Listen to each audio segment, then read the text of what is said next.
It's almost unheard of for a horror film to win any awards, because most critics are snobs who take themselves super seriously and think they're too good for the genre. So when this movie got a bunch of award nominations and won one for best effects, I took notice.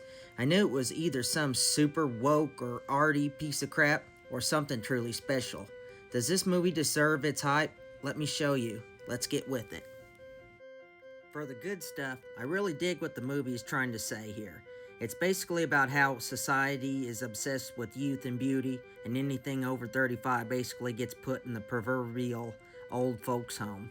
The story is about an actress slash aerobics instructor who gets fired because she's supposedly too old. The beginning of the movie even shows her really rude boss talking on the phone about how ugly and old she is, and how they need to get rid of her. The woman in question is Demi Moore. And true, she's not as hot as she was in her prime. Who is? But she is far from unattractive.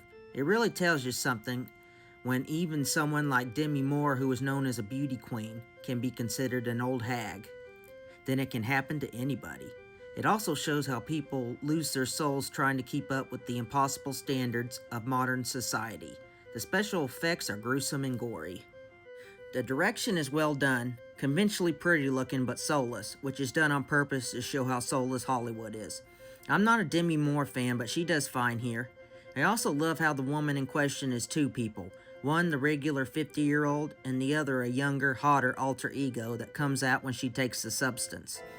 I love how despite them being the same person, they don't just consider themselves separate, but they hate each other.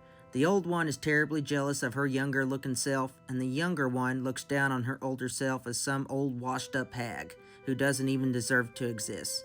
I have to give more credit. Most actresses of her type would look down on this role, but she embraces it. She deserves credit for that alone.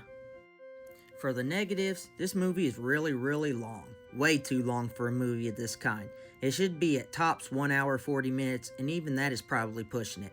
This sucker goes on for close to 2.5 hours, and honestly the first 40 minutes is really hard to sit through, because of the film's biggest problem, which is this.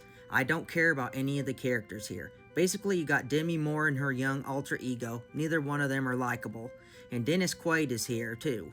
The guy has made a career out of playing likable characters, but he's an insufferable bore here.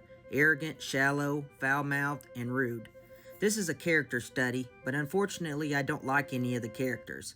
But at the same time, I don't hate the characters enough to enjoy their suffering, so it leaves me empty. My bottom line is this. I respect this movie, but I don't love it. It's a case of a film I wanted to like more than I did.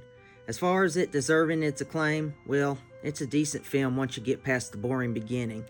And though I wouldn't give it any awards, it's certainly better than a lot of the crap that the Hollywood snobs think is so great.